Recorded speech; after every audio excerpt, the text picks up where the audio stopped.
تبارك الذي بيده الملك وهو على كل شيء قدير الذي خلق الموت والحياة ليبلوكم أيكم أحسن عملا وهو العزيز الغفور. Assalamualaikum warahmatullahi wabarakatuh.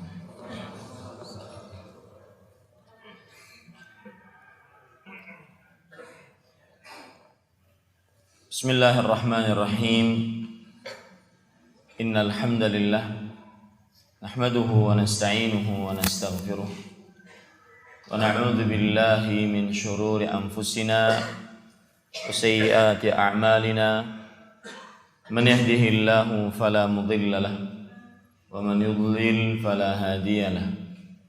Wa ashhadu an la ilaha illallah wahdahu la syarika lahu wa ashhadu anna Muhammadan 'abduhu wa rasuluh. Ya ayyuhalladzina amanu taqullaha haqqa tuqatih wa la tamutunna illa wa antum muslimun. يا أيها الناس اتقوا ربكم الذي خلقكم من نفس واحدة وخلق منها زوجها وبث منهما رجالا كثيرا ونساء واتقوا الله الذي تساءلون به والأرحام إن الله كان عليكم رقيبا.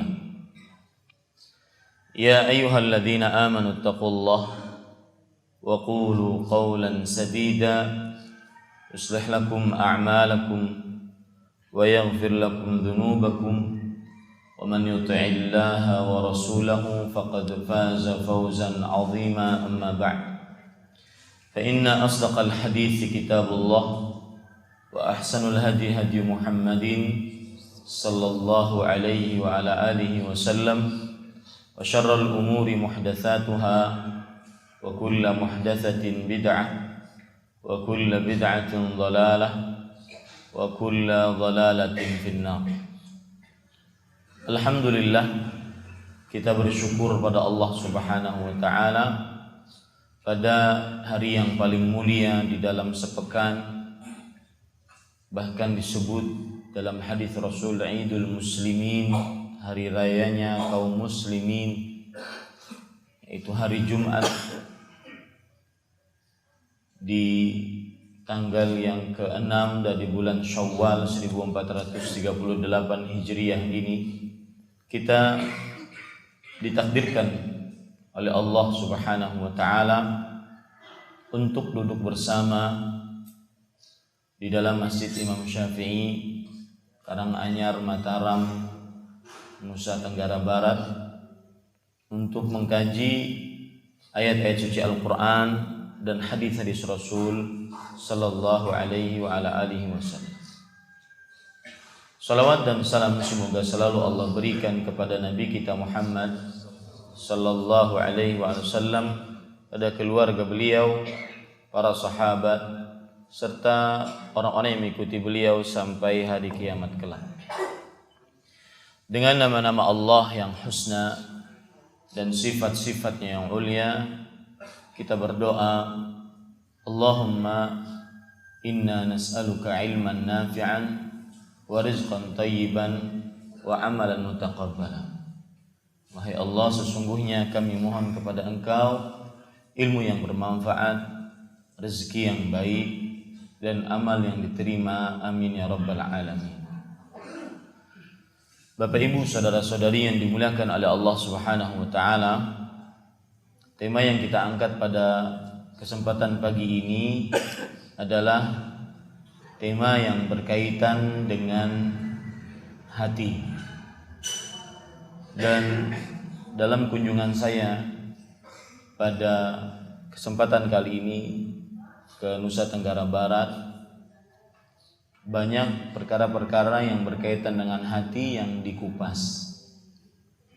Salah satu sebabnya adalah perkataan para ulama bahwa amalan hati lebih tinggi derajatnya dibandingkan amalan lahiriah. Disebabkan karena dari amalan hati tersumber keimanan.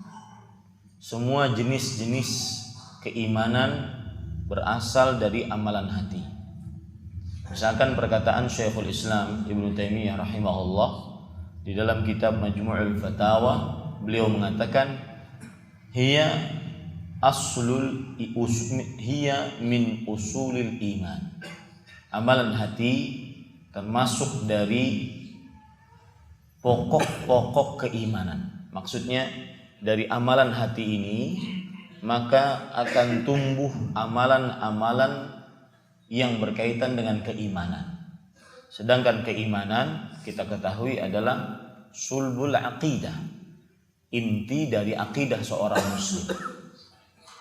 Kemudian beliau mengatakan wa qawaiduddin, dan dia adalah pondasi-pondasi dasar dalam beragama. Amalan hati pondasi. Anda harus paham, masjid ini tidak akan bisa tegak berdiri kita manfaatkan tanpa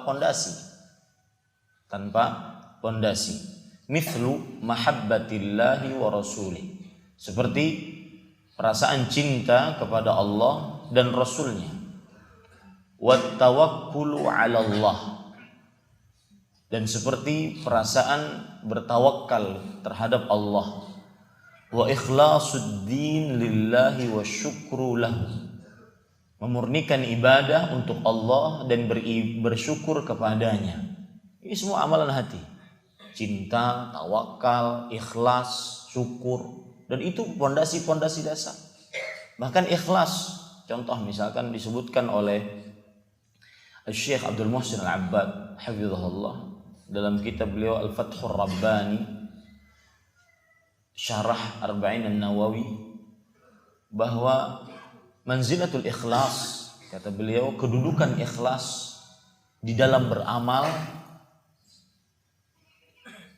kamanzilatir ruh minal badan, seperti kedudukan ruh pada anggota tubuh. Ruh, badan jasmani kita tidak akan pernah bisa diambil manfaatnya, tidak akan pernah bisa bergerak tanpa ruh. Kemudian beliau juga mengatakan wa bimanzilati al-asas minal bunyan, seperti kedudukan pondasi dalam sebuah bangunan. Kama annahu la yastaqirrul bina, sebagaimana tidak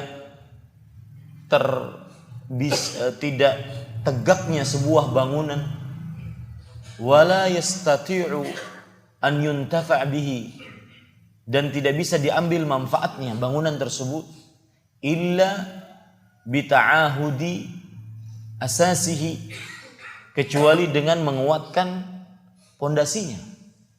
Maka seperti itu pula lah kedudukan ikhlas dalam beramal, dan ikhlas amalan hati. Makanya beberapa kesempatan kali ini kedatangan saya di Nusa Tenggara Barat ini mengupas masalah hati. Karena amalan hati adalah pokok dari keimanan, pondasi-pondasi dasar beragama. Was-sabru ala hukmih wal khaufu minhu war raja'u lahu, sabar terhadap keputusan Allah, takut dari siksa Allah, berharap rahmat Allah. Wa hadhil a'mal jami'uha wajibatun ala jami'il khalqi bittifaqi a'immatid din. Dan amalan-amalan ini seluruhnya, dari mulai rasa cinta, tawakal, ikhlas, sabar, takut, roja, rasa harap, ini semua wajib atas seluruh makhluk, wajib dia memilikinya dengan kesepakatan para imam dari pemimpin-pemimpin agama. Ini pentingnya amalan hati. Lihat lagi perkataan Imam Al-Qayyim rahimahullah di dalam kitab beliau Bada'i'ul Fawaid. Beliau mengatakan, a'malul qulub hiyal asl. Amalan hati dia adalah sumbernya. Wa a'malul jawarih tab'un wa mukammilah. Dan amalan-amalan lahiriah seperti sholat, puasa, zakat, haji, baca Quran, berdoa, itu adalah ikutan dan penyempurna saja. Intinya amalan hati. Wa anna niyata bimanzilatir ruh. Dan niat kedudukannya seperti ruh. Wal amalu bimanzilatil jasadi lil a'dha. Dan amalan perbuatan secara lahiriah itu kedudukannya seperti anggota tubuh, jasad manusia. Alladzi idza faraqa ar-ruhu famautun. Artinya yang mana apabila ruh berpisah dengan jasadnya, yang ada adalah kematian. Kematian. Tidak ada manfaatnya, tidak bisa diambil manfaatnya. Fa ma'rifatu ahkamil qulub ahammu min ma'rifati ahkamil jawarih. Maka mengenal hukum-hukum yang berkaitan dengan hati lebih penting dibandingkan hukum-hukum yang berkaitan dengan anggota tubuh. Coba kita ingat dalam praktek kita sehari-hari, ada hadis Rasulullah SAW, seorang wanita ahli ibadah, tuksiru min salatiha wa siyamiha, dia banyak puasanya, dia banyak sholatnya, sholat malamnya dia banyak.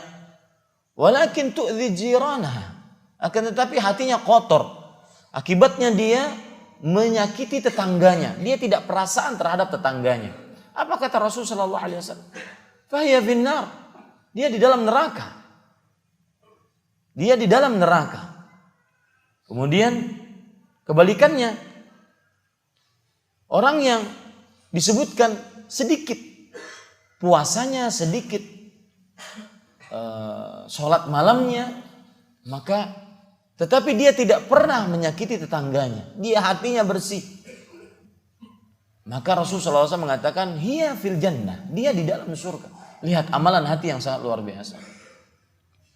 Lihat lagi perkataan Bakar bin Abdullah al-Muzani, seorang tabi'i rahimahullah, terkenal. Beliau mengatakan, ma sabaqa Abu Bakrin bi kathratis siyamin wa salatin. Tidaklah Abu Bakar As-Siddiq radhiyallahu anhu mendahului kaum muhajirin, kaum ansar. Jadi kalau dirunut, kedudukan Abu Bakar As-Siddiq radhiyallahu anhu adalah para rasul, ulul azmi dulu, para rasul, para nabi, kemudian Abu Bakar As-Siddiq. Baru setelah itu semua makhluk dari manusia. Sangat tinggi kedudukannya. Tetapi kedudukan Abu Bakar As-Siddiq yang didapat tersebut bukan didapat dengan banyaknya puasa dan banyaknya sholat. Ma sabaqa Abu Bakrin bi kathratis siyamin wala salatin. Walakin bima waqara fi qalbihi minal iman. Akan tetapi dengan apa yang tertancap di dalam hatinya, di dalam jantungnya, dalam beberapa tafsiran arti sebagian para pendakwah, para ulama, dalam jantungnya atau dalam hatinya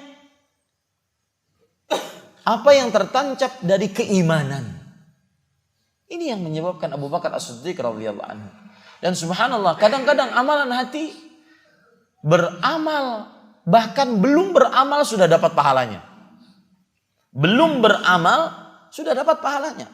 Di antaranya, Rasul sallallahu alaihi wasallam pernah bersabda, "Inna bil madinati aqwaman ma sirna wadiyan wala jabalan illa kanu ma'ana habasahumul udhur." Ay kama qala Nabi sallallahu alaihi wasallam. Artinya tidaklah sesungguhnya di kota Madinah terdapat orang-orang yang tidaklah kita ketika berperang keluar dari kota Madinah melalui lembah-lembah, melalui gunung-gunung, kecuali mereka bersama kita mendapatkan pahala bersamanya. Padahal mereka di kota Madinah tidak ikut beramal. Apa sebabnya? Karena ada halangan yang menghalangi mereka untuk beramal. Padahal niatan hati mereka untuk ikut, dapat pahalanya meskipun tidak mengamalkannya. Ini lihat besarnya amalan hati. Makanya Abdullah bin Mubarak rahimahullahu taala, seorang ulama besar yang dikatakan oleh Al-Hafidh Ibnu Hajar Al-Asqalani rahimahullah, abidun, alimun, zahidun, wari'un, mujahidun. Jami'u khisalil khair mawjudun fih. Seorang alim, ahli ibadah, ahli zuhud, ahli wara, ahli jihad. Seluruh sifat kebaikan hampir ada di dalam diri Abdullah bin Mubarak. Beliau mengatakan, kam min amalin saghirin tukabbiruhun niyatu, wa kam min amalin kabirin tusaghiruhun niyah. Berapa banyak amalan yang besar, kelihatannya mewah, keluar banyak harta, keluar banyak keringat, keluar banyak pikiran, usaha, tetapi gara-gara niatnya salah, maka dikecilkan amalan tersebut disebabkan dengan niatnya. Dianggap remeh, tidak ada nilainya di sisi Allah Subhanahu wa taala. Sebaliknya, berapa banyak amalan yang sedikit dianggap orang remeh. Walaupun hanya setengah kurma. Ittaqun nar walau bisyiqqi tamrah. Dalam hadis riwayat Imam Ahmad dari Aisyah radhiyallahu anha, wa ardhaha wa akhzallah man sabbah aw qalaha, bahwa bersedekah, tahanlah dirimu dari api neraka walaupun bersedekah dengan setengah kurma. Ingat Pak, dalam bahasa Arab itu sering sekali disebutkan kata-kata dalam bentuk sighah mubalaghah. Itu kata yang menunjukkan sedikit ataupun lebih. Seperti hadis ini. Bentengi dirimu walaupun dengan bersedekah setengah kurma. Ada orang bersedekah setengah kurma? Tidak ada. Cuma diucapkan untuk menunjukkan rasa sedikit. Walaupun dengan sedikit yang tidak ada ukurannya. Ini para ikhwan yang dirahmati. Kenapa demikian? Amalan hati. Amalan hati yang membuat amalan yang kecil, remeh, dianggap ringan oleh seseorang tersebut menjadi besar di sisi Allah Subhanahu wa taala. Oleh karenanya, para ikhwan yang dirahmati oleh Allah Subhanahu wa taala, pada kesempatan kali ini kita ingin membahas tentang amalan perusak hati. Sifat yang merusak hati. Hati kalau sudah rusak, maka yang ada adalah kerugian dunia akhirat. Nanti kita lihat coba. Kalau ada sifat ini kemudian masuk ke dalam diri kita, kemudian atau masuk dalam diri seseorang, kemudian merusak hatinya, akan terjadi pengaruh dalam kehidupan dia sehari-hari. Akan terjadi pengaruh dalam kehidupan dia sehari-hari. Temanya yaitu, apakah Anda seorang munafik? Intinya kita akan membicarakan tentang sifat kemunafikan. Para ikhwan yang dirahmati oleh Allah, saya ingin bercerita dulu. Sifat munafik ini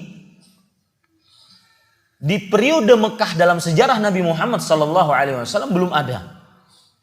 Yang ada di kota Mekah hanya Islam dan kekufuran, kemusyrikan. Pilih antara dua, masuk Islam ataupun tetap di dalam kesyirikan dan kekufuran.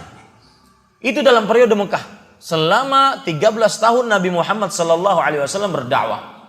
Yang ada cuma kemusyrikan, kekafiran atau keislaman. Kapan adanya? Kemunafikan ini adanya ketika di periode Madinah. Ketika Nabi Muhammad SAW berhijrah setelah dilakukan pemboikotan oleh orang-orang kafir Quraisy. Ini kalau ada Abu Jahal di tengah-tengah kita pukulin sama-sama ini. Abu Jahal ini luar biasa bodohnya, kemudian sangat membencinya Rasul sallallahu alaihi wasallam. Ini kalau ada di tengah-tengah kita pukulin sekarang. Ini contoh ya dalam sejarah Nabi Muhammad SAW. Saya berpesan dari hati saya yang paling dalam, baca sejarah Nabi. Wallahi menambah rasa cintamu terhadap Nabi Muhammad sallallahu alaihi wasallam. Baca sejarah Nabi. Masa hidup puluhan tahun kita belum pernah baca hatam sejarah Nabi dari awal sampai akhir. Sedangkan buku-buku berbahasa Indonesia sudah ada di zaman sekarang. Baca. Di antaranya ketika pemboikotan di Bani Hashim yang dilakukan oleh orang-orang kafir Quraisy kepada Nabi Muhammad sallallahu alaihi wasallam. Maka Para ikhwan yang dirahmati oleh Allah Subhanahu wa taala, saking diboikotnya Nabi Muhammad sallallahu alaihi wasallam, sampai-sampai Abu Jahal ini datang ke pasar. Kemudian berkata kepada orang-orang pedagang di pasar. Pasarnya namanya pasar Ukaum. Wahai orang-orang pasar, para pedagang, jangan kalian berjual beli, berdagang dengan orang-orang dari Bani Hashim. Muhammad sallallahu alaihi wasallam dengan keturunannya. Dan juga baik itu orang muslim, orang kafir. Jangan kalian berdagang dengannya. Lalu kata pedagang, lalu siapa yang mau beli barang kami? Saya yang akan beli. Dan saya akan naikkan harganya. Lihat, subhanallah. Ini kalau ada orang ini kita pukulin depan sini. Ya. Ada lagi Abu Jahal. Datang. Jadi ceritanya Nabi Muhammad SAW, saya lupa. Ada orang duduk bersama Rasulullah. Orang ini kafir Quraisy. Duduk di Masjidil Haram bersama Rasulullah SAW. Orang ini anteng asalnya duduk bersama Rasulullah SAW. Meskipun beda keyakinan, ya sudah duduk saja. Beda keyakinan tidak mesti harus bermusuhan terus di setiap tempat. Maka duduk saja. Nabi Muhammad SAW duduk di Masjidil Haram, orang ini duduk di Masjidil Haram. Kemudian Abu Jahal membuat berita dusta. Apa dikatakan dia? Tuh lihat, yang duduk di samping Nabi Muhammad SAW sudah jadi orang munafik. Sudah kena sihirnya Muhammad. Orang lagi antang-antang diprovokasi. Kemudian datanglah orang ini. Apa yang kau katakan? Engkau sudah kena sihir. Buktinya apa? Kamu antang-antang aja duduk di samping Nabi Muhammad sallallahu alaihi wasallam. Tidak, saya tidak mengikuti dia. Saya tidak kena sihir dia. Ya, dulu Nabi Muhammad SAW dituduh sebagai tukang sihir. Maka kalau kamu, lihat ini mulai provokasinya. Kalau kamu tidak mengikuti Nabi Muhammad SAW, tidak kena sihirnya, maka sekarang datangi dia, ludahi dia. Datang. Asalnya adem ayam aja. Mohon maaf ya, ludahi dulu. Wah, demi Abu Jahal. Kan orang ini kalau ada tengah-tengah kita pukulin sama-sama. Sampai mati orang itu. Ini para ikhwan yang dirahmati oleh Allah Subhanahu wa taala. Nah, di zaman ke periode Mekah tidak ada kemunafikan.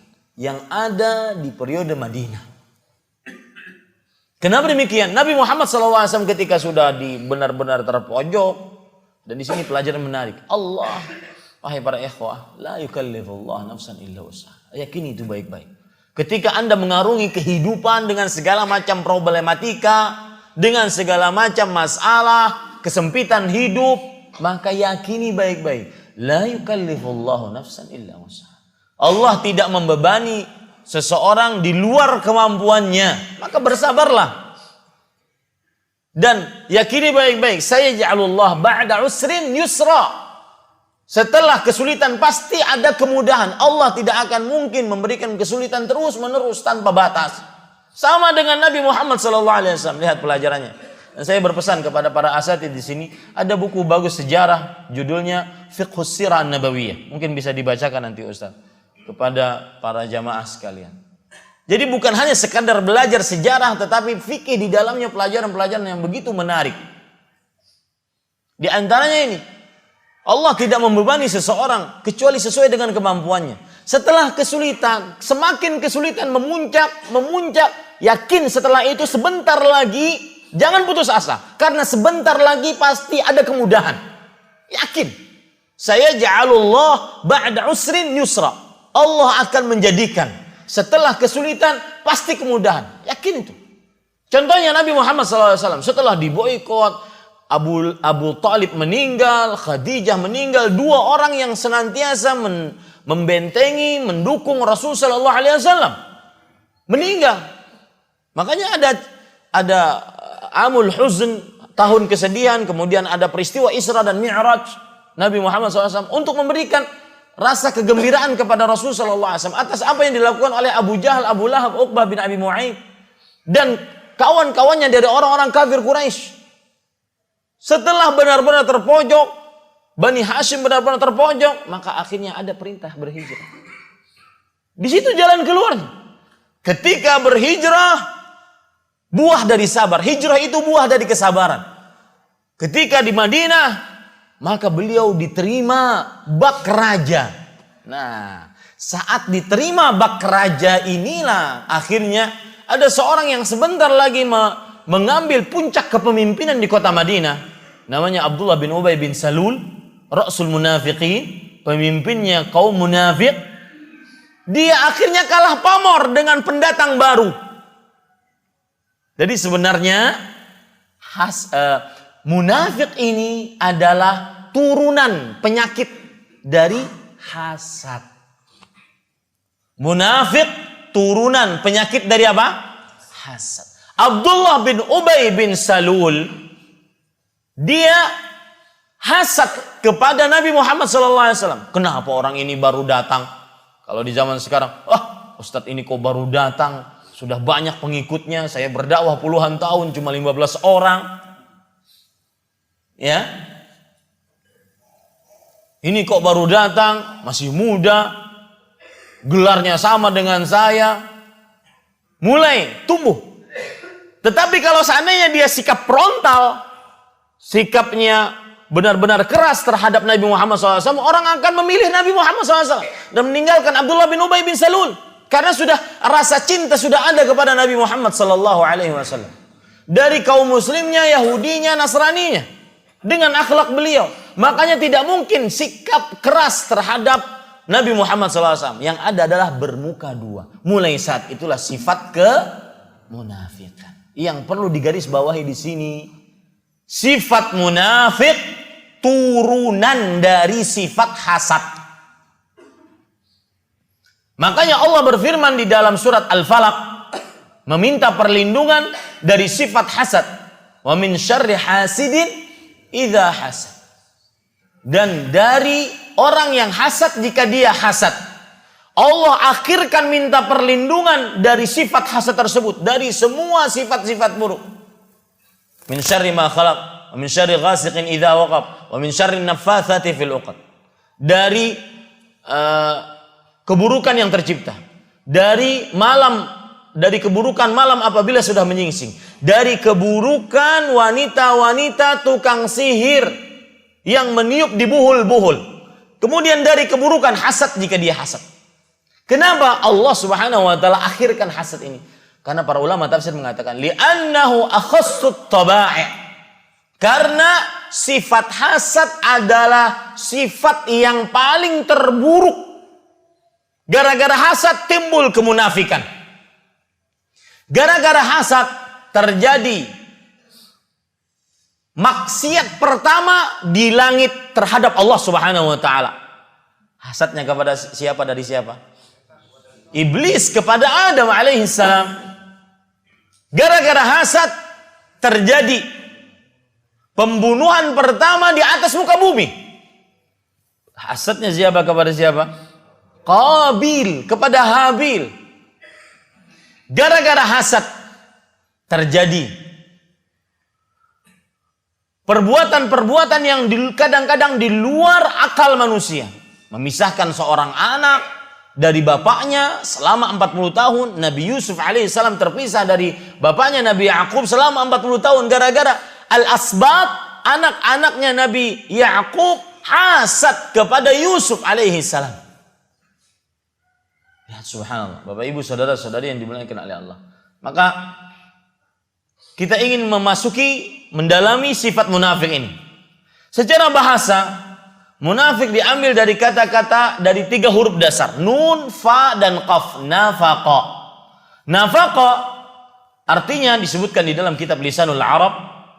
Diambilkan dari kata as-sarabu fil ardi alladhi yustataru fih. Fata morgana yang ada di atas bumi, yang menutupi bumi tersebut. Anda lihat kalau seandainya kita berjalan di bawah terik matahari, kita melihat di depan sana ada semacam fata morgana. Semacam ada air, tapi tatkala didatangi maka tidak ada. Ini yang disebut dengan munafik. Makanya secara bahasa arti munafik adalah inqita'u syai' wa dhahabu. Terputusnya sesuatu dan hilangnya sesuatu tersebut. Di dalam arti bahasa yang lain, ikhfa'u syai'in wa ighmadhu, menyembunyikan dan menutupi sesuatu. Ini secara bahasa.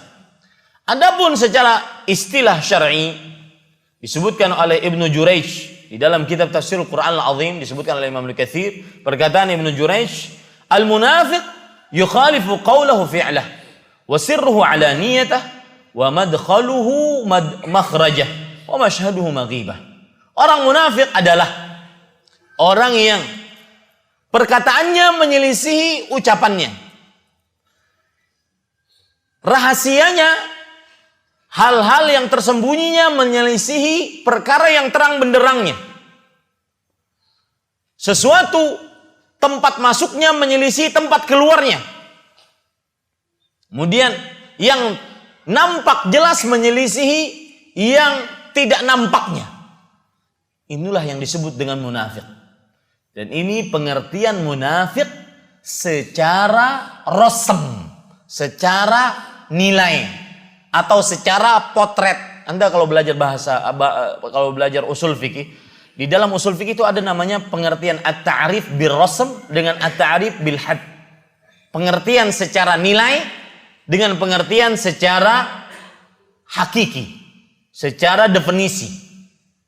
Nah, yang kita sebutkan tadi, munafik adalah seorang yang ucapannya menyelisihi menyelisihi perbuatannya, kemudian rahasianya menyelisihi terang benderangnya, tempat keluarnya menyelisihi tempat masuknya, kemudian hal yang nampaknya menyelisihi hal yang tersembunyi darinya.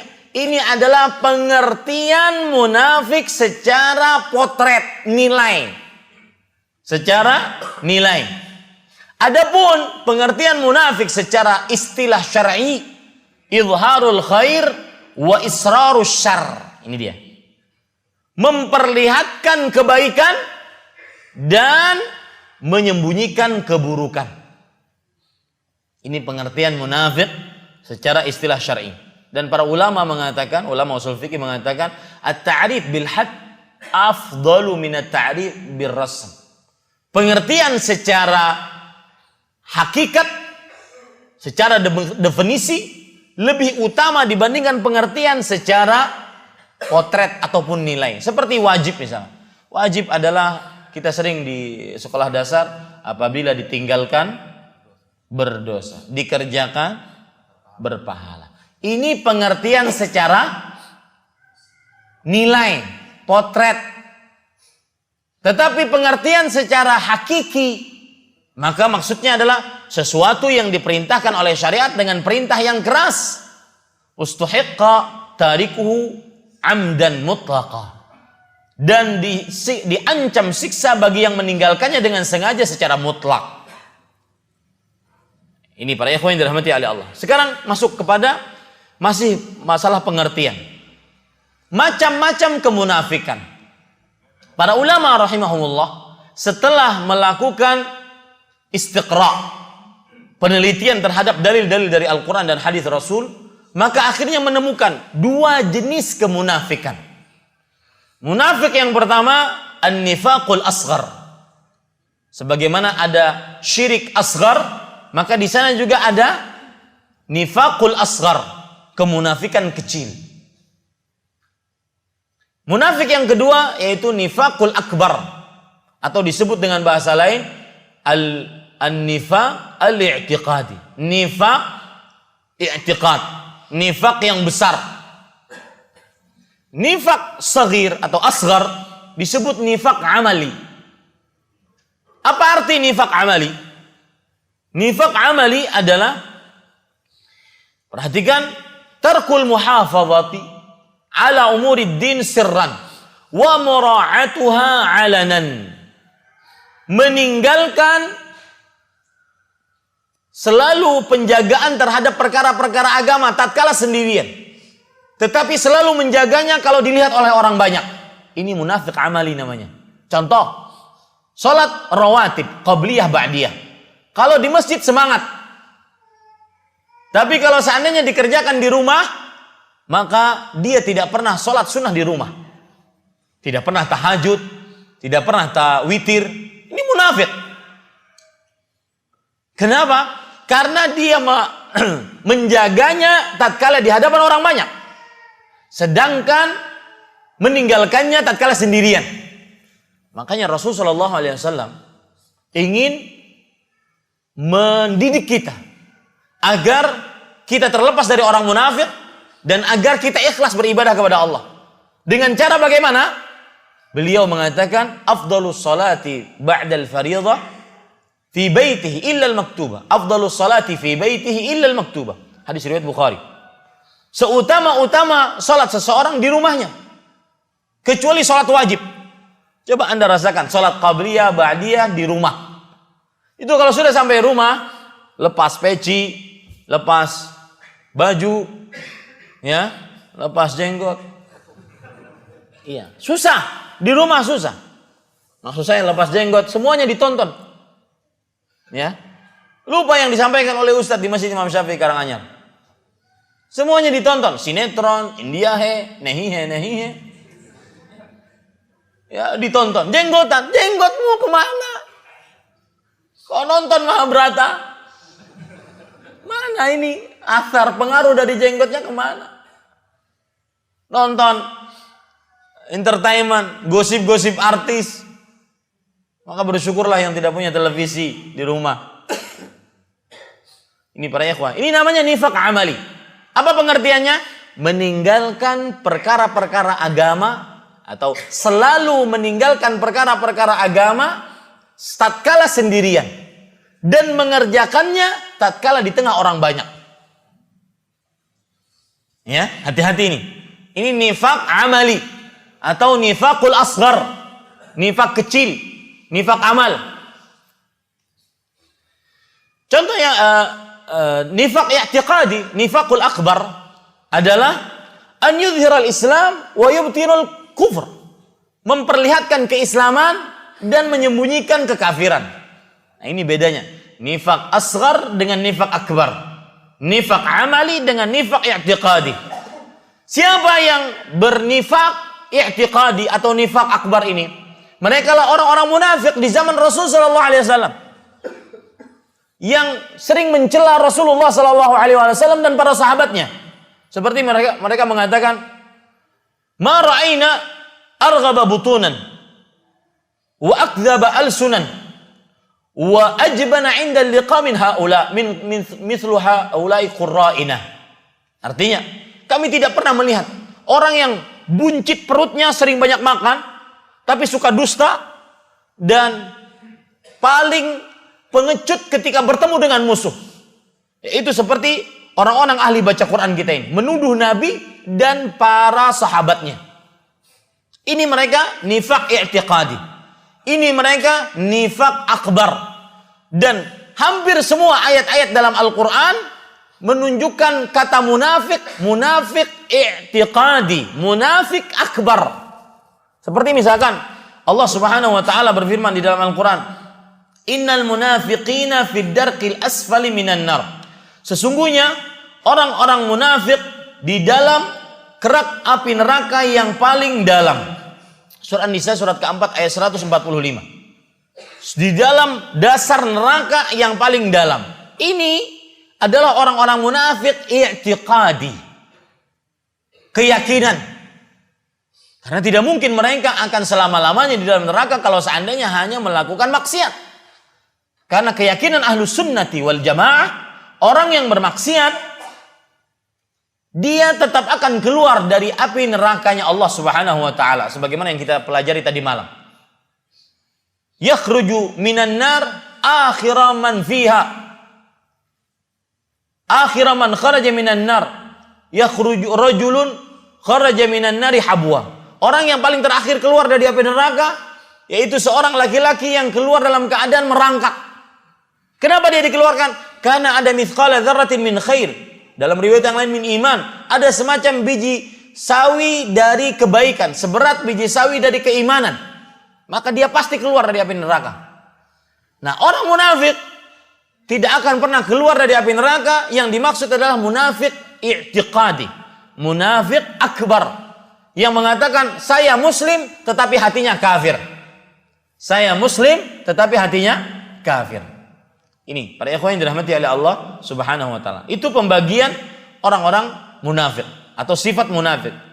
Ada munafik apa tadi, Pak? Asghar. Kemudian ada munafik akbar. Munafik asghar nama lainnya apa? Munafik amali. Munafik akbar nama lainnya apa? Munafik i'tiqadi, keyakinan. Para ikhwah yang dirahmati oleh Allah Subhanahu wa taala, kita harus takut dari sifat kemunafikan. Sebagaimana Hanzalah Al-Usayyidi radhiyallahu anhu takut dari sifat kemunafikan dalam hadis riwayat Imam Muslim. Nafaqa Hanzalah. Hanzalah jadi orang munafik. Dan ingat, perkataan munafik kalau itu terjadi di zaman Rasulullah sallallahu alaihi wasallam, maka yang dimaksud apa? Munafik i'tiqadi. Ini yang akhirnya Abu Bakar As-Siddiq ketika mendengar itu terperanjat. Subhanallah, ma taqul? Maha suci Allah, apa yang kau ucapkan? Nah, di sini saya ingin mengingatkan, kata-kata subhanallah itu ucapan yang dikeluarkan untuk tanzih, untuk mensucikan sesuatu yang dianggap buruk, sesuatu yang dianggap tidak pantas. Maka kita ucapkan apa? Subhanallah. Ya. Meskipun terkadang bisa diucapkan untuk sesuatu yang menakjubkan, tetapi kebanyakan perkataan subhanallah diucapkan untuk sesuatu yang dianggap buruk. Mensucikan sesuatu yang dianggap buruk, subhanallah. Nah, di sini saya ingin juga mengingatkan ucapan masya Allah. Masya Allah sebenarnya bukan ucapan untuk sesuatu yang menakjubkan. Kita melihat mobil baru dicuci, masya Allah. Ya, ini sebenarnya ada semacam kekeliruan.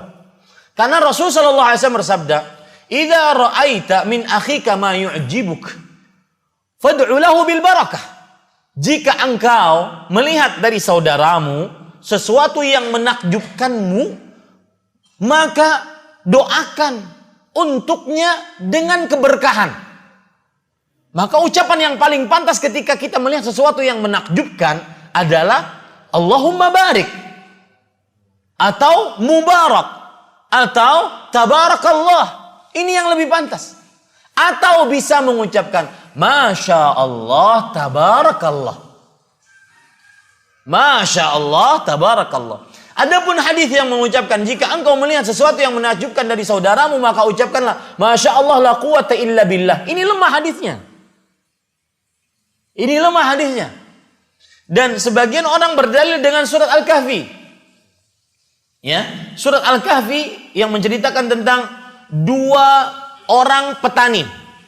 Yang satu muslim, mukmin, yang satu kafir.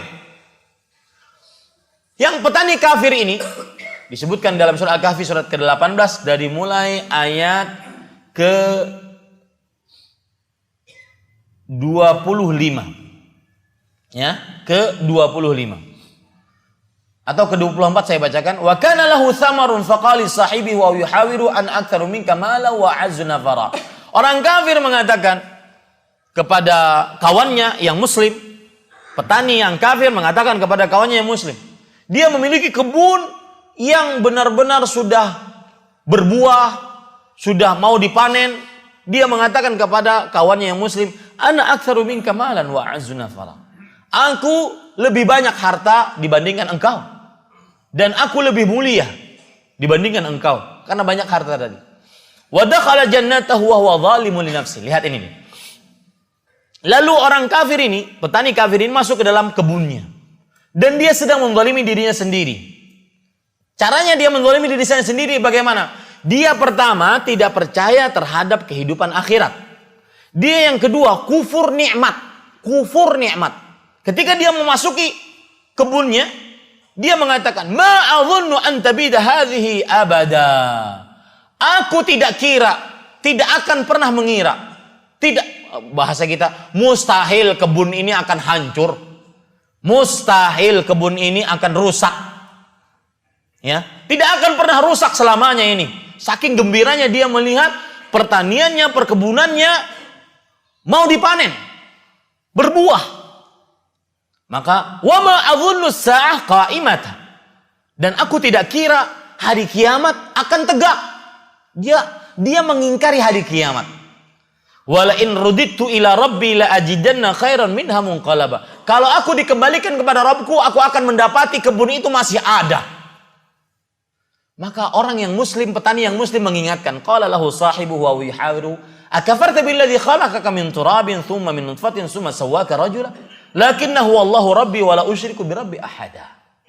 Kata yang muslim mengatakan, apakah engkau kufur terhadap Allah yang telah menciptakan kamu? Jangan engkau bangga dengan hasil panenmu, hasil perkebunanmu, kemudian kamu kufur terhadap Allah yang telah menciptakanmu. Dari nutfah, campuran sel telur dengan sel mani, kemudian membuat kamu menjadi manusia yang sempurna. Tetapi Allah lah yang mengatur segalanya. Dan aku tidak mensyirikkan Allah dengan sesuatu apapun. Akhirnya apa yang terjadi pada ikhwah? Belum besok, malamnya sudah hancur itu semua kebun. Hancur semua kebun. Ketika besoknya orang ini nangis. Kemudian petani muslim mengatakan, walaula idz dakhalta jannataka qulta ma syaa Allah la quwwata illa billah. In tarani ana aqalla minka malan wa walada.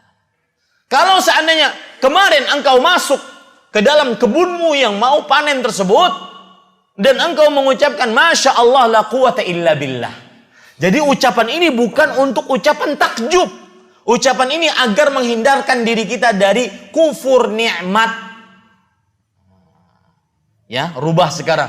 Kita melihat sesuatu yang menakjubkan, mengucapkan apa? Masya Allah. Ditambah Masya Allah, Tabarakallah. Itu lebih tepat. Ya, lebih tepat. Atau ingin mendoakan Allahumma barik. Atau ingin mendoakan Mubarak. Ini lebih tepat. Makanya kan sering di mobil-mobil Arab Saudi kadang-kadang terucap Masya Allah Tabarakallah. Tertulis begitu. Karena mereka paham. Yang benar adalah mendoakan berkah apabila melihat sesuatu yang menakjubkan. Dan itu juga pada diri kita. Kita bercermin, ya, habis potong rambut, ya, kemudian melihat diri kita ganteng sendiri. Maka ucapkan Masya Allah Tabarakallah. Agar tidak kena ain. Agar tidak kena mata yang membuat kerusakan pada tubuh. Ya, kita baru beli baju baru, baru disetrika, kemudian kita pakai, merasa ganteng sendiri. Ya, pada saat itu ucapkan Masya Allah Tabarakallah. Mungkin ketika keluar dari rumah terkait paku robek, ucapkan Masya Allah Tabarakallah, bukan Masya Allah saja atau Masya Allah la quwwata illa billah. Ini ucapan agar kita tidak kufur nikmat. Ingat ya, letakkan baik-baik nas syar'i pada tempatnya. Ini para ikhwan yang dirahmati oleh Allah Subhanahu wa taala. Maka sekali lagi Abu Bakar mengatakan subhanallah ma taqul. Maha suci Allah, apa yang kau ucapkan? Apa yang kau ucapkan wahai Hamzah? Hamzah merasa orang munafik. Maka kita harus takut dari sifat kemunafikan.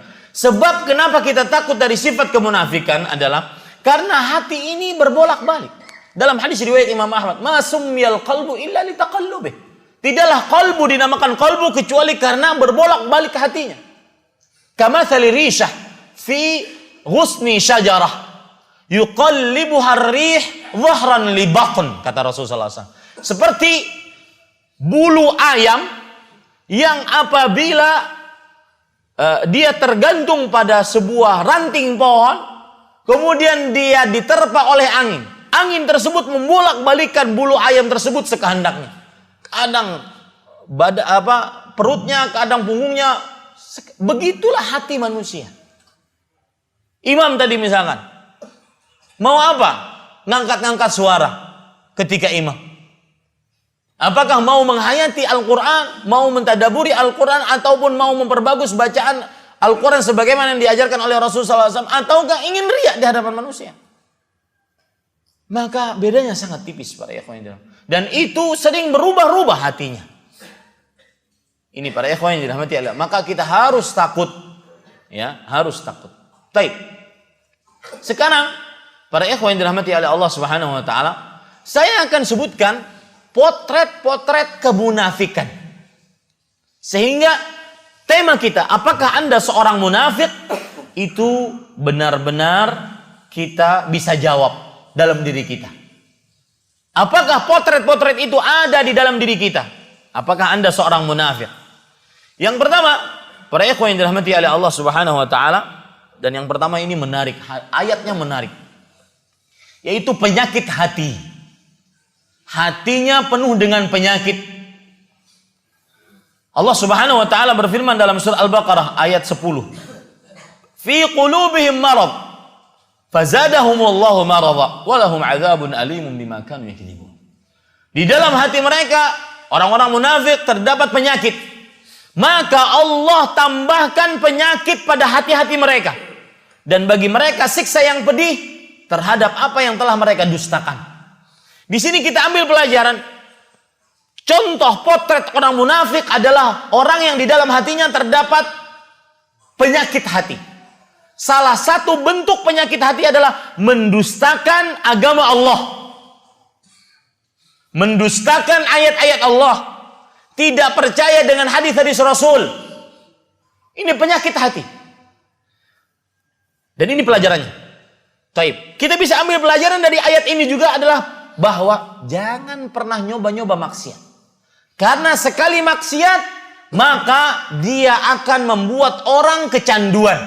Imam Ibnu Qayyim pernah menjelaskan, sekali maksiat, maka akan menjadikan dia melakukan yang kedua.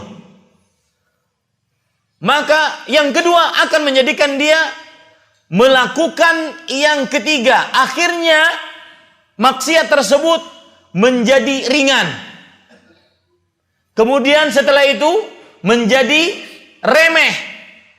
Kemudian setelah itu menjadi biasa. Akhirnya kecanduan. Kecanduan maksiat. Begitu selalu. Dan ini disebutkan oleh para ulama dalam kata syu'mul ma'siyah. Buruknya maksiat membuat orang kecanduan. Sebabnya kenapa? Karena kalau kita di dunia melakukan sebuah pelanggaran, misalkan PNS terlambat bekerja, terjadi pelanggaran. Seorang pegawai terlambat datang, terjadi pelanggaran, maka akan diperingatkan oleh kepala kantor, kepala dinas, akan diberikan SP1, SP2, SP3 pecat. Akan tetapi kalau di dunia sekali melakukan maksiat, maka tidak akan ada yang memberikan peringatan. Karena lihat perkataan Ali bin Abi Thalib radhiyallahu anhu. Beliau mengatakan, innal yawma amal wala hisab, wa ghadan hisabun wala amal. Hari ini yang ada cuma berbuat. Entah itu amal baik, amal buruk. Berbuat. Tidak ada perhitungan, tidak ada hisab. Nggak ada perhitungan, nggak ada hisab.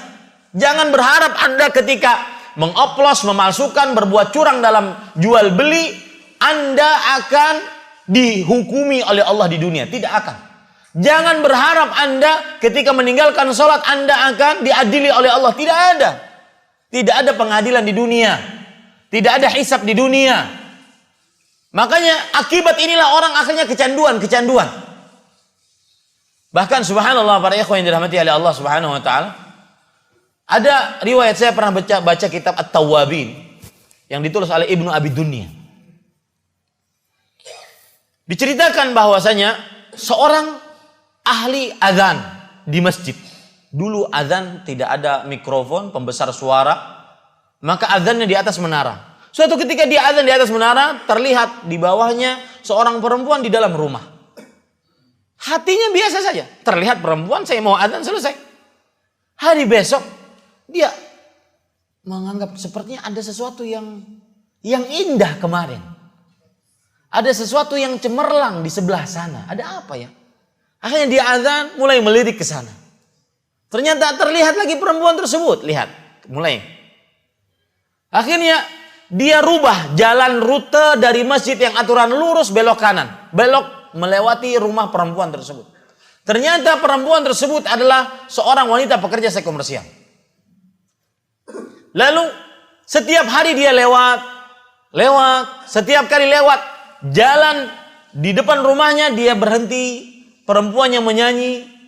Germo yang ada di dalam rumah tersebut mengatakan, kalau seandainya ingin engkau singgah, silahkan singgah. Maka saat itu imannya masih kuat. Dia mengatakan, enggak. Ya, masih kuat dia. Jalan terus.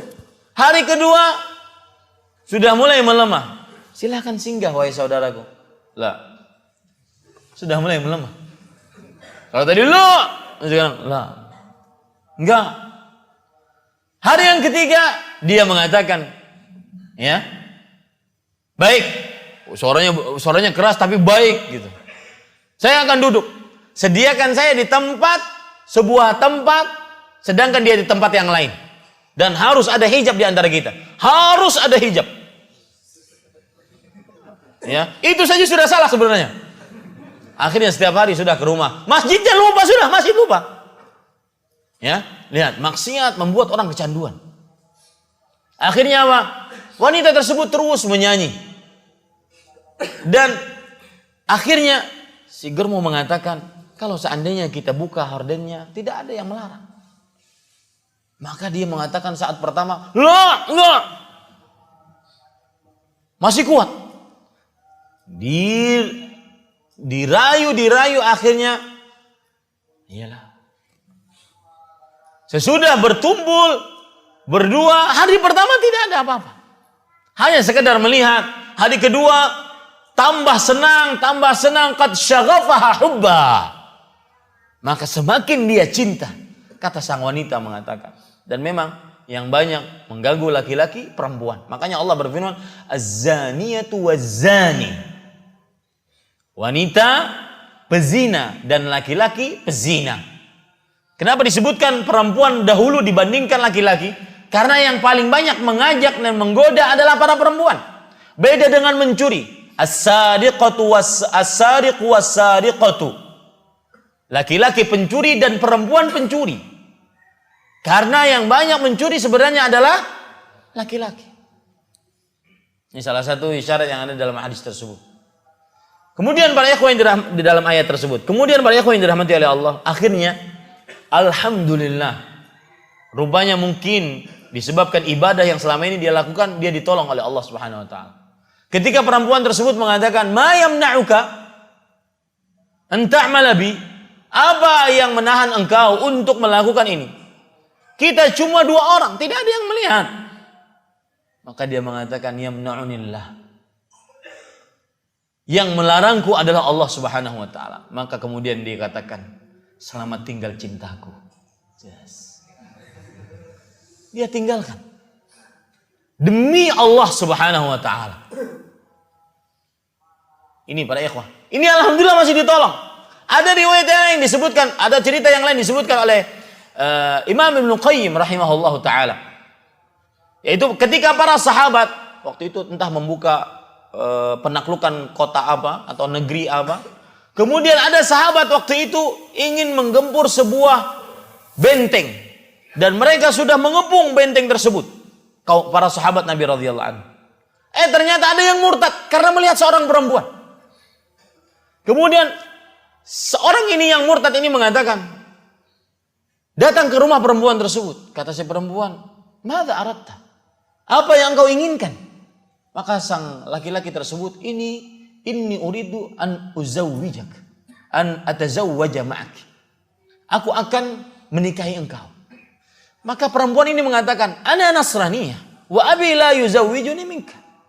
Aku seorang Nasrani, wanita Nasrani, dan bapakku tidak akan menikahkan engkau denganmu, menikahkan engkau denganku. Maka lihat, kalau sudah cinta, maka coklat tetap jadi coklat. Ya. Gara-gara CNTA berubah agama.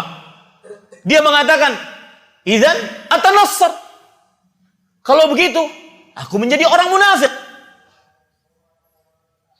Maka akhirnya dia menjadi orang munafik hari itu. Besok pernikahannya. Hari itu dia naik ke atas atap rumah. Ingin melihat pemandangan, ingin melihat hal-hal yang lain. Tatkala dia naik, dia jatuh meninggal. Lam yaghfar bi imra'atihi wafatahu dinu. Dia belum merasakan perempuan tersebut. Bagaimana nikmatnya mendapatkan perempuan tersebut. Dan hilang agamanya. Su'ul khatimah. Ini gara-gara perempuan. Maka para ikhwan yang dirahmati oleh Allah, Intinya kembali ke permasalahan tadi, maksiat membuat orang kecanduan. Bahkan ada sebagian orang yang kadang-kadang gara-gara sering berzinanya dia pernah berpikir, kayaknya bulan ini ada yang kosong. Apa ya? Oh, belum zina saya. Sampai segitunya. Fi qulubihim maradun fazadahumullahu marada. Maka jangan pernah nyoba-nyoba. Riba contohnya. Jangan pernah nyoba-nyoba. Ada orang yang maksa saya, Ustadz, saya begini. Ayolah Ustadz, keluarkan fatwa bahwa riba boleh. Sekali aja Ustadz. Nanti kan bisa istighfar Ustadz. Allah Maha Pengampun. Ada manusia begitu. Kejadian nyata sama saya. Ustadz, nggak ada cara lain kecuali harus riba Ustadz. Saya ingin bikin travel umroh Ustadz, dan harus punya modal banyak. Sekali aja Ustadz. Kan orang umroh nggak pernah berhenti Ustadz. Pasti saya dapat untung. Nggak boleh, akhi. Nggak boleh wahai saudaraku nyoba-nyoba maksiat. Karena fi qulubihim marad fazadahumullahu marada. Di dalam hati mereka ada penyakit, maka Allah akan tambahkan penyakit padanya. Jangan pernah nyoba-nyoba. Di samping yang pertama, kita tidak ada yang menjamin umur kita panjang sehingga kita bisa bertaubat beristighfar dari riba tersebut, dari maksiat tersebut. Yang kedua, kalaupun umur panjang, tidak ada yang bisa menjamin kalau seandainya kita diberi petunjuk untuk bertaubat kepada Allah. Jangan-jangan tambah parah. Yang kedua, yang ketiga, kalau seandainya kita diberi umur panjang, diberikan petunjuk oleh Allah, siapa yang menjamin taubat Anda diterima oleh Allah Subhanahu wa taala? Jangan-jangan seperti Firaun. Firaun itu saya katakan secara lahiriah dia muslim, dia mukmin. Tetapi Islamnya, imannya tidak diterima oleh Allah Subhanahu wa taala. Kenapa? Karena terlambat. Hatta idza adrakahul gharq qala amantu annahu la ilaha illa alladhi amanat bihi banu Israil wa ana minal muslimin. Sampai jika dia benar-benar sudah tenggelam, Firaun mengatakan, aku beriman bahwa tidak ada ilah yang berhak disembah kecuali yang diimani oleh Bani Israel. Dan aku termasuk orang-orang yang beragama Islam.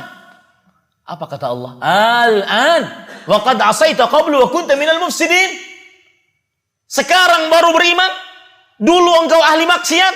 Dan termasuk orang-orang yang merusak di bumi. Dan merusak di sini adalah kesyirikan maksudnya. Ini para ikhwan, jangan coba-coba maksiat. Taib. Kemudian para ikhwan yang dirahmati oleh Allah Subhanahu wa taala.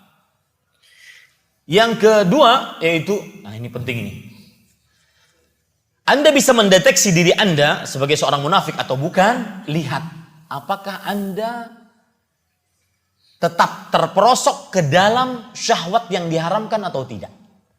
Bermacam-macam, dari mulai yang paling rendah mungkin suka melihat perempuan-perempuan di sosial media, di handphone, bahkan mungkin nyata, ya, mungkin keluar dari sini dia sengaja nongkrong di sini dan melihat perempuan-perempuan turun dari tangga. Ya. Kalau di Masjid Imam Syafi'i kan tidak ada sekat begitu. Jadi kadang-kadang kalau keluar dari pengajian itu, keluar dari masjid itu sama-sama perempuan keluar, laki-laki keluar, kadang-kadang saling tunggu-tungguan. Dan kadang-kadang cinta lokasi. Ya, jodohku aku dapat di pengajian. Mana yang jomblo di sini? Ini para ikhwan yang dirahmati oleh Allah Subhanahu wa taala. Ada sebagian orang yang kadang-kadang hadir pengajian karena si dia hadir. Ya. Dan harus Anda ingat bahwa yang namanya syahwat kepada lawan jenis itu tidak mengenal Anda jenggotan, Anda celana di atas 2 mata kaki, Anda cadaran, Anda jilbab lebar. Tidak mengenal itu. Itu lintas manusia. Mau ustadz, mau bukan ustadz. Sudah lama ngaji atau baru? Panitia kajian. Atau bukan? Ya, panitia kajian atau bukan? Kalau sudah berhadapan dengan syahwat lawan jenis, laki-laki kepada perempuan, perempuan kepada laki-laki, maka ini lintas jenis manusia. Dalilnya apa? Hadis riwayat Bukhari, Rasulullah sallallahu alaihi wasallam bersabda, Ma taraktu ba'di fitnatan adarra 'ala rijal minan nisa. Aku tidak pernah tinggalkan sepeninggalku ujian paling berbahaya bagi para lelaki. Ar-rijal di situ dalam bentuk jamak, artinya semua lelaki. Kemudian dalam kata mu'arraf ada alif lamnya, menunjukkan kepada semua jenis lelaki. Ya, kalau sudah berhadapan dengan syahwat lawan jenis, maka akan sangat berbahaya. Lihat Fir'aun, laki-laki Fir'aunnya Nabi Musa ya maksud saya, karena Fir'aun itu kan banyak. Fir'aun itu gelar sebenarnya. Fir'aunnya Nabi Musa, laki-laki yang paling bengis di zamannya. Kenapa? Karena dia memerintahkan untuk membunuh semua bayi laki-laki, paling bengis. Tapi ketika istrinya membawa bayi Musa dan mengatakan la taqtuluh asa an yanfa'ana aw nattakhidahu walada. Jangan engkau bunuh bayi ini wahai Firaun. Mungkin bermanfaat untuk kita atau kita jadikan anak angkat. Maka apa yang terjadi pada Firaun? Melempem bak kerupuk kena air. Laki-laki sebengis itu. Maka saya tidak heran laki-laki yang ada di hadapan saya kalau sudah di hadapan perempuan, di hadapan istrinya, nggih. Ya, melempem bak kerupuk kena air. Ini para ikhwah. Maka salah satu sifat munafik adalah orang yang masih terkena syahwat yang diharamkan. Ya, apalagi kayak yang sudah ngaji, yang jenggotan, masih suka punya handphone di dalamnya perempuan-perempuan yang diharamkan. Ya, melihat video-video, mohon maaf, naudzubillah, porno. Saya katakan, ikhlas salah satu tanda, ciri, karakteristik yang paling kuat adalah orang terlepas dari syahwat yang diharamkan terhadap perempuan. Perempuan yang diharamkan. Itu tanda ikhlas. Buktinya apa? Nabi Yusuf alaihissalam. Nabi Yusuf alaihissalam di dalam kitab, salah satu kitab Ibnu Qayyim menjelaskan, beliau mempunyai tantangan yang begitu luar biasa tentang syahwat yang diharamkan. Yang pertama, Nabi Yusuf pemuda dan tingkat libido ingin berseksualitas tatkala muda beda dengan tatkala tua. Yang kedua, Nabi Yusuf laki-laki. Laki-laki tentunya ingin perempuan. Yang ketiga, Nabi Yusuf alaihissalam orang asing tatkala itu bersafar. Beliau bukan asli penduduk Mesir. Beliau dari Persia atau sebagian mengatakan dari Irak. Sedangkan beliau dijadikan budak, dilempar, ya, dibawa oleh para musafir ke Mesir, dijadikan budak. Dan biasanya orang musafir itu condong kepada maksiat karena tidak ada Pak RT, nggak ada istri, nggak ada mertua, nggak ada bapak, nggak ada anak. Gak ada yang kenal. Makanya yang sering safar keluar kota ini bahaya. Antum Ustaz? Iya, ini bahaya ini. Makanya kelompok bawa istri.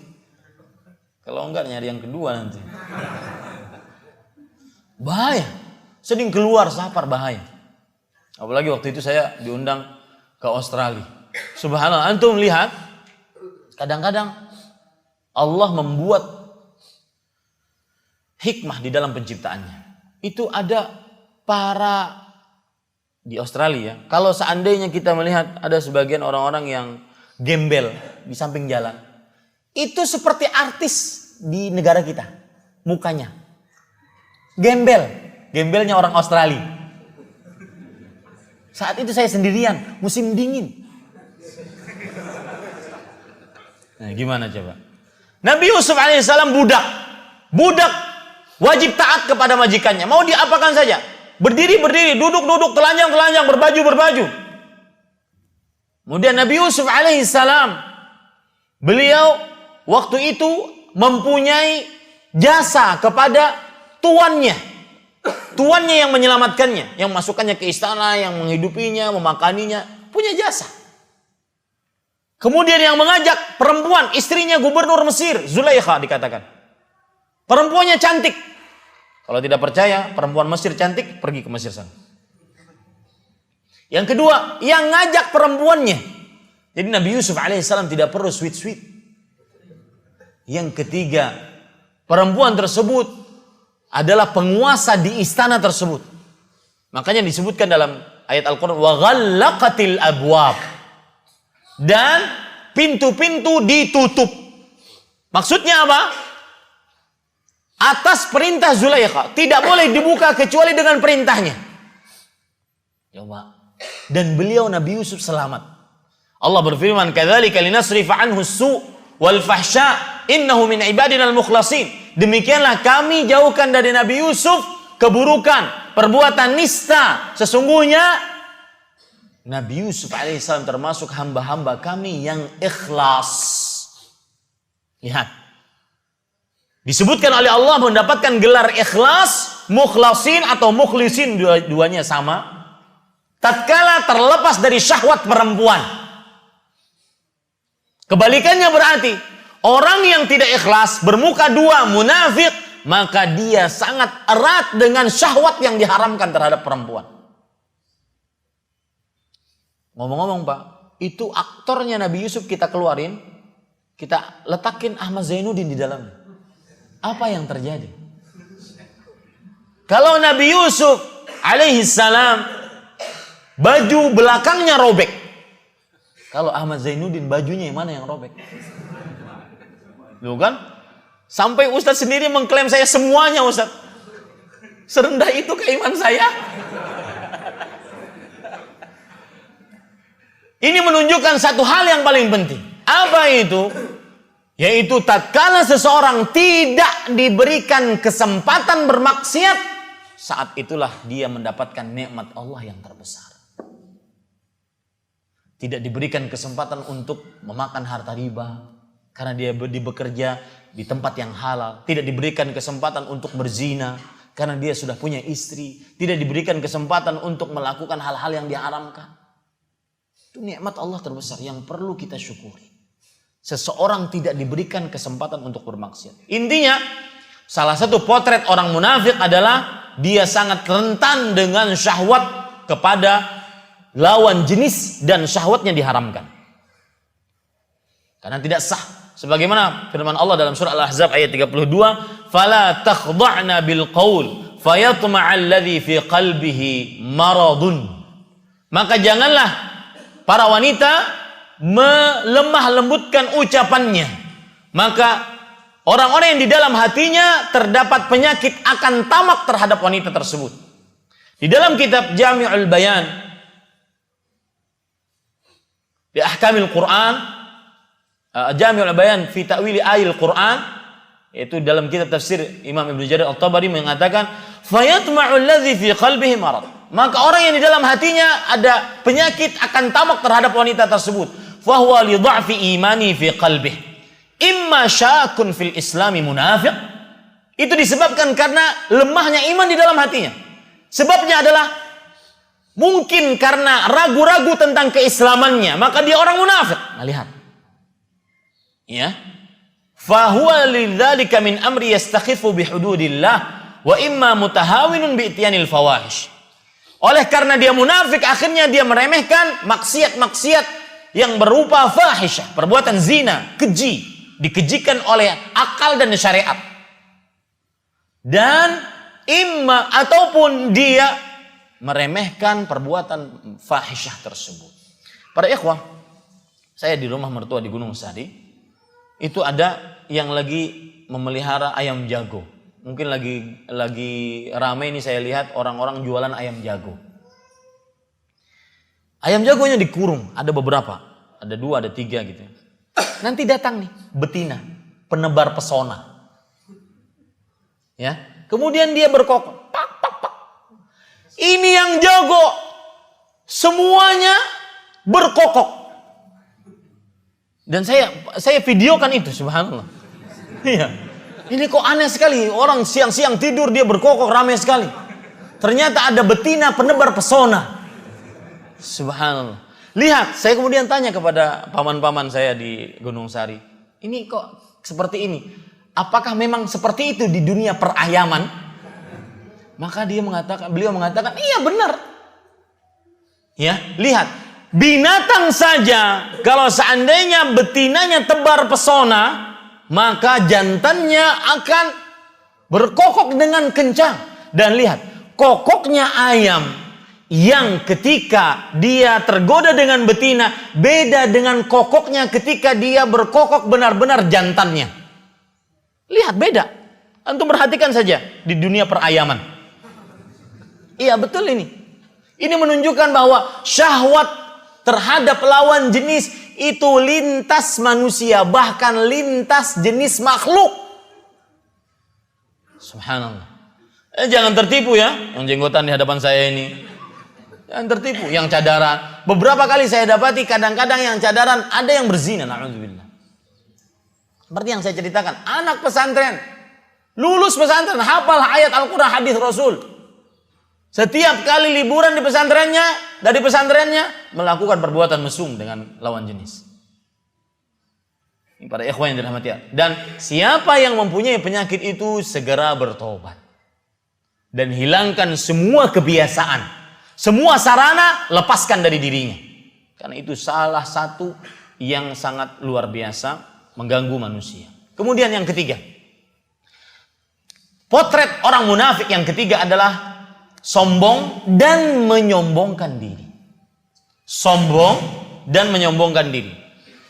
Di antaranya disebutkan dalam surah Al-Munafiqun ayat 5. Wa idza qila lahum ta'alu yastaghfir lakum Rasulullah lawaw ru'usahum wa ra'aitahum yasudduna wa hum mustakbirun. Jika dikatakan kepada orang-orang munafik, ayo ke sini agar Rasul sallallahu alaihi wasallam memintakan ampun untuk kalian, maka mereka mengatakan, mereka menggeleng-gelengkan kepala, tanda tidak mau. Dan kamu lihat mereka menahan diri dari kebaikan dan menyombongkan diri. Ini adalah kebiasaan orang-orang munafik. Kemudian, ini yang penting juga, yang keberapa ini? Yang keempat. Ciri karakteristik orang munafik adalah al-istihza bi ayatillah, yaitu mengolok-olok agama Allah. Dan surah At-Taubah disebut oleh para ulama, di antaranya Imam Qatadah bin Da'amah As-Sadusi dalam kitab tafsir Al-Quran Al-Azim, tafsir Imam Katsir. Surah At-Taubah disebut dengan surat Al-Fadhihah. Surah At-Taubah menceritakan orang-orang munafik yang menyebarkan yang mereka tidak mau berjihad di jalan Allah Subhanahu wa taala. Kenapa disebut surah Al-Fadhihah dan apa arti surah Al-Fadhihah? Al-Fadhihah artinya adalah surat yang menceritakan aibnya orang munafik. Jadi orang munafik itu setiap kali ayat turun, surat turun, dia takut. Kenapa? Karena jangan-jangan Allah membongkar aib mereka. Yang mana mereka kalau tidak di hadapan Rasulullah, mereka di tengah komunitas mereka mengolok-olok agama. Makanya sifat yang paling dominan dari orang munafik salah satunya adalah mengolok-olok agama.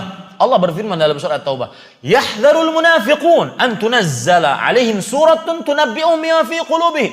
Qul istahzi'u innallaha mukhrijun ma tahdharun." Orang-orang munafik mereka takut Allah Subhanahu wa taala menurunkan surat tentang mereka yang akan menceritakan tentang bahwa mereka mengolok-olok agama Allah, akhirnya ketahuan oleh orang banyak. Mereka takut itu. Maka Allah mengatakan kepada Nabi Muhammad SAW, katakan wahai Muhammad SAW, istahzi'u, silahkan kalian olok-olok. Walaupun kalian sembunyi, silahkan olok-olok. Innallah mukhrij ma kuntum tahdharun. Allah akan membongkar apa yang kalian rahasiakan, yang kalian takuti untuk diketahui oleh orang banyak. Ini menunjukkan bahwa sifat orang munafik adalah mengolok-olok agama, mengolok-olok simbol-simbol agama, Al-Quran, rukun iman, rukun Islam. Sekarang lagi lama nih, mengolok-olok simbol-simbol agama. Di antaranya mengolok sholat, mengolok sholawatan, sholawatan sambil dangdutan koplo. Jegot jogetnya erotis. Subhanallah. Ini ngolok-ngolok agama ini. Anda terbayangkan kalau seandainya itu disebut bid'ah hasanah, terbayangkan pernah enggak? Bisa enggak Anda membayangkan Rasul sallallahu alaihi wasallam melakukan itu tatkala salawatan? Hasya wa kalla, wahai saudara. Tidak mungkin sama sekali, mustahil. Allah Subhanahu wa taala berfirman tentang zikir, ud'u rabbakum tadarruan wa khufyah.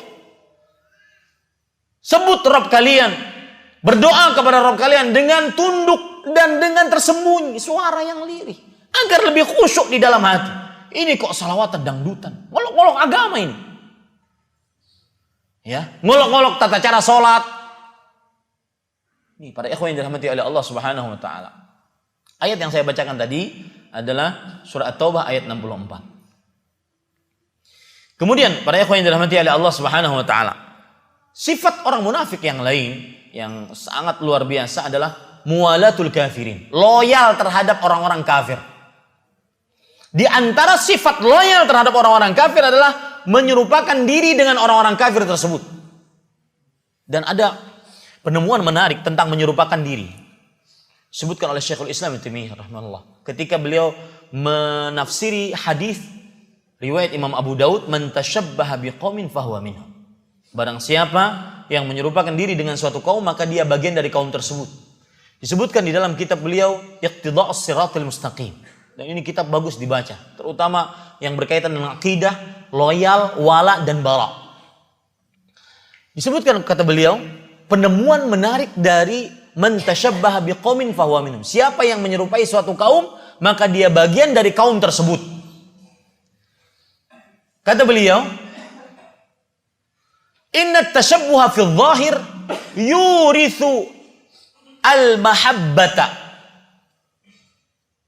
fil qalbi. Menyerupakan diri dengan secara lahiriah. Misalkan ya, kita tatkala Natalan, tatkala hari raya orang-orang kafir memakai hal-hal yang berkaitan atau atribut-atribut yang berkaitan khusus dengan agama mereka. Kalau dipakai oleh agama mereka silakan. Ini muslim memakainya dengan dalih toleransi, kerukunan beragama, Bhinneka Tunggal Ika, dengan dalih seperti itu. Padahal kita umat Islam sangat toleran. Tapi tidak boleh memasukkan akidah kepada akidah. Memakai topi sinterklas, memakai macam-macam. Ya, ini tidak benar. Kenapa demikian? Silahkan orang-orang Nasrani beragama dengan agama mereka. Orang Muslim beragama dengan agamanya. Dan subhanallah, dalam hadis tentang hari raya, Rasulullah SAW ketika melihat orang-orang kota Madinah mempunyai 2 hari yang mereka bergembira, bersuka cita di dalamnya. Kata Rasulullah SAW, ma hadzani yauman. Apakah 2 hari raya ini?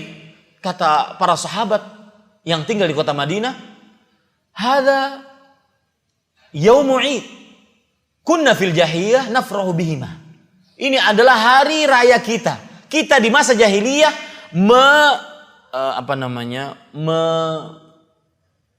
bergembira dengan 2 hari ini. Maka Rasul sallallahu alaihi wasallam mengatakan, innallaha qad abdalakum bihima khairan minhuma yaumul id, idul fitr wa idul adha. Sesungguhnya Allah telah mengganti. Konsekuensi dari mengganti adalah menempatkan yang diganti dengan di atas yang mengganti. Tidak boleh dipakai lagi yang diganti, harus mengganti yang dipakai. Allah telah menggantikan bagi kalian berdua 2 hari yang lebih baik daripada 2 hari tersebut, hari Idul Adha, Idul Fitri. Maka tidak boleh kita berhari raya merayakan hari-hari kebesaran kecuali 2 hari ini, Idul Adha, Idul Fitri. Nah, para ikhwah, orang yang memakai baju-baju atribut-atribut agama lain, maka pelajaran menariknya, yurithul mahabbah fil qalbi, akan mewariskan rasa cinta di dalam hati.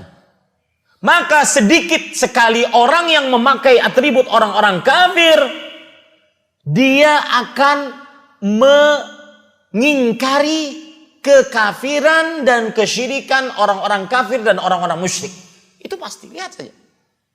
Oh, udahlah biarin aja. Ya silahkan mereka beragama, mungkin mereka benar juga, jalannya aja beda. Ya. Kalau ke Karanganyar jalan mana gitu, Udayana, kalau seandainya ke bisa juga jalan Cakra. Yang penting kan satu tujuan. Lihat, itu ada dalam diri orang-orang yang menyerupakan diri dengan orang-orang kafir. Sedikit mengingkari, bahkan yang ada loyal, dan ini orang munafik, loyal terhadap orang kafir. Al-wala itu artinya al-qurb, ingin dekat. Al-jam', ingin berkumpul. Ya, ingin mendekat dan selalu ingin berkumpul. Maka para ikhwan yang dirahmati oleh Allah Subhanahu wa taala, ini permasalahan akidah orang-orang munafik. Ciri potretnya adalah muwalatul kafirin, loyal terhadap orang-orang kafir. Dan lagi ramai dibicarakan, boleh tidak mengucapkan orang kafir? Boleh. Dan itu disebutkan dalam Al-Quran. Innal ladzina kafaru min ahlil kitab. Sesungguhnya orang-orang kafir dari ahlul kitab. Ini ayat mau dikemanakan? Ya, saya sering berpesan, Islam itu mengagungkan toleransi dan kerukunan. Bukti nyata sejarah Nabi tidak bisa dibohongi. Di Madinah ada penduduk yang heterogen, Yahudi, Nasrani, akan tetapi dengan Islam maka sangat toleran. Lana a'maluna wa lakum a'malukum. Kalian amalan kalian, ibadah kalian wahai orang kafir, kami ibadah kami. La ikraha fid din, tidak ada paksaan dalam agama. Tetapi jangan sampai kebablasan.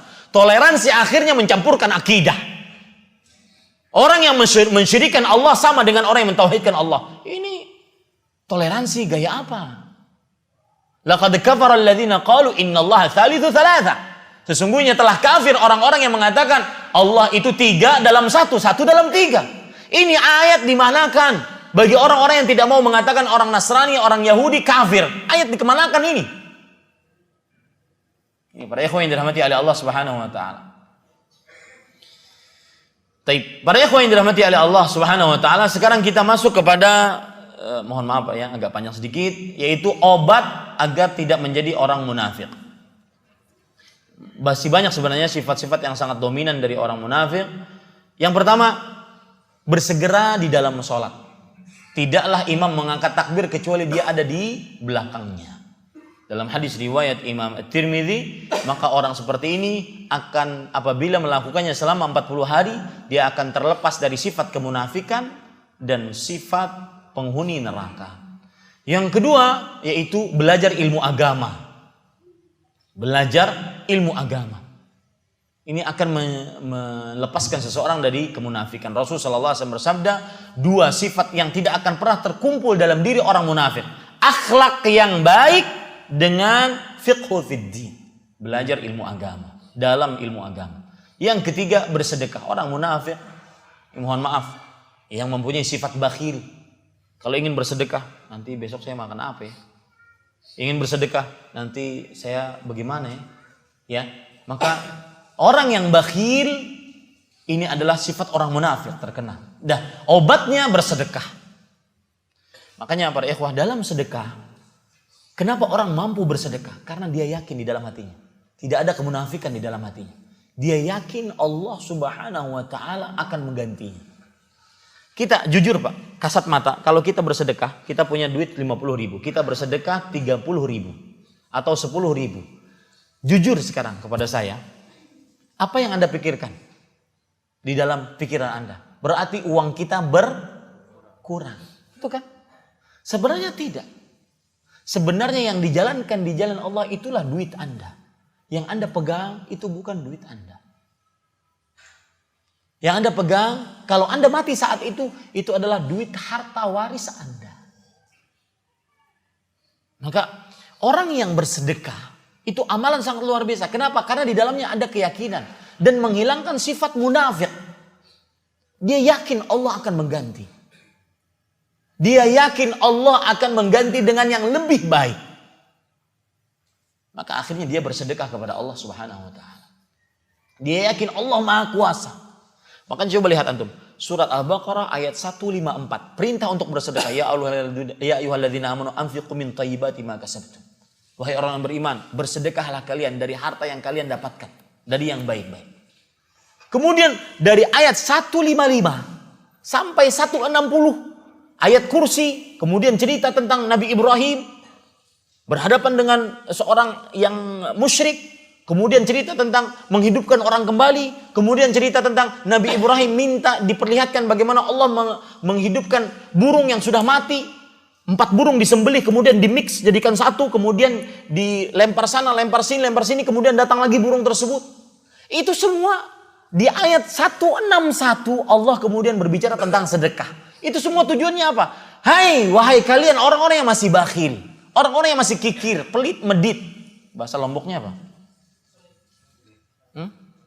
Pelit. Ya. Yakini baik-baik Allah Maha Kuasa untuk menggantikan hartamu. Ini para ikhwah yang dirahmati oleh Allah. Maka bersedekah. Yang keempat, bangun malam. Ini mengobati penyakit munafik. Yang kelima yaitu berzikir kepada Allah Subhanahu wa taala. Yang keenam, berdoa kepada Allah Subhanahu wa taala. Dan yang ketujuh adalah mencintai para sahabat, di antaranya kaum Ansar dan di antaranya Ahlul Bait. Ini yang bisa saya sampaikan tentang sifat kemunafikan. Dan mudah-mudahan kita berdoa kepada Allah Subhanahu wa taala, semoga kita senantiasa dijauhkan dari sifat munafik, sifat yang merusak hati, sifat yang bermuka dua. Dan biasanya Pak, orang bermuka dua itu tidak nyaman. Di masjid, di pengajian kadang-kadang dianggap sebagai orang yang saleh, ternyata di rumah nonton sinetron, nonton film, ya. Makanya dia tidak mau menerima tamu dari jamaah pengajian. Suatu ketika jamaah pengajian datang ke rumahnya, Assalamualaikum, Waalaikumsalam. Pas dibuka pintunya, siapa? Si fulan, jamaah pengajian Masjid Imam Syafi'i Karanganyar. Pas dibuka, sebelum dibuka dia katakan kepada istri, munafik, iman tidak jujur. Itu berat, orang munafik itu berat. Dan Anda harus tahu bahwa maksiat tatkala sendirian penghapus pahala. Maksiat tatkala sendirian penghapus pahala. Rasulullah SAW bersabda dalam hadis dari Thauban radhiyallahu anhu, la a'lamanna aqwaman min ummati ya'tuna yaumal qiyamah bihasanati amthali jibali tihamata bidhan. Aku akan beritahukan, aku sangat mengetahui orang-orang dari umatku datang pada hari kiamat dengan pahala bergunung-gunung pahala Tihama. Kenapa disebutkan gunung Tihama? Karena gunungnya sangat terkenal tinggi dan besarnya di negeri Yaman. Orang-orang Arab mengetahuinya. Kemudian fayaj'aluhallahu azza wa jalla haba'an manthura. Allah menjadikan pahala bergunung-gunung tersebut seperti debu-debu yang berterbangan. Haba itu Anda lihat matahari, kemudian ada hal yang berterbangan, itu haba. Sekecil itu. Kemudian Thauban radhiyallahu anhu maula Rasul sallallahu alaihi wasallam bertanya, "Ya Rasulullah, sifhum lana, jallihim lana, alla nakuna minhum wa nahnu la na'lam." Ya Rasulullah, terangkan kepada kita, jelaskan siapa mereka agar kita tidak seperti mereka dalam keadaan kami tidak sadar. Maka Rasul sallallahu alaihi wasallam mengatakan, "Innahum min ikhwanikum." Mereka kawan-kawan kalian, orang Islam berarti. "Wa min bani jildatikum." Dan sebangsa dengan kalian. Maksudnya orang Arab yang bisa berbahasa Arab. Kemudian ya'khuduna minal lail kama ta'khudun. Mereka bangun malam sebagaimana kalian bangun malam. Walakinnahum idza khalau bi maharimillah intahaquha. Tetapi mereka jika sudah sendirian dengan hal-hal yang diharamkan oleh Allah, mereka langgar, mereka libas semua larangan tersebut. Ini maksiat tatkala sendirian penghapus pahala. Hati-hati, iman yang jujur, Allah Maha melihat. Para ulama menjelaskan ketika menjelaskan hadis ini, sebabnya kenapa dihapuskan pahala orang yang bermaksiat tatkala sendirian. Ada dua sebab. Yang pertama, yaitu karena mungkin dia menganggap Allah tidak melihat. Ini berarti meniadakan sifat melihat bagi Allah. Yang meniadakan sifat berarti kafir. Dan orang kafir hapus pahalanya. Yang kedua, sebabnya adalah karena dia menganggap remeh penglihatan Allah. Makanya ada perkataan ulama salaf, la taj'alillah ahwanan nadhirina ilaih. Jangan engkau jadikan Allah zat yang paling hina melihatmu. Yastakhfuna minan nas wa la yastakhfuna minallah. Dia akan takut dilihat oleh manusia, tapi tidak takut dilihat oleh Allah Subhanahu wa taala. Maka berimanlah yang jujur. Semoga bermanfaat. Kalau diteruskan tidak akan selesai. Kita cukupkan dengan kafaratul majlis. Subhanakallah bihamdik, asyhadu an la ilaha illa anta astaghfiruka wa atubu ilaik. Wassalamualaikum warahmatullahi wabarakatuh.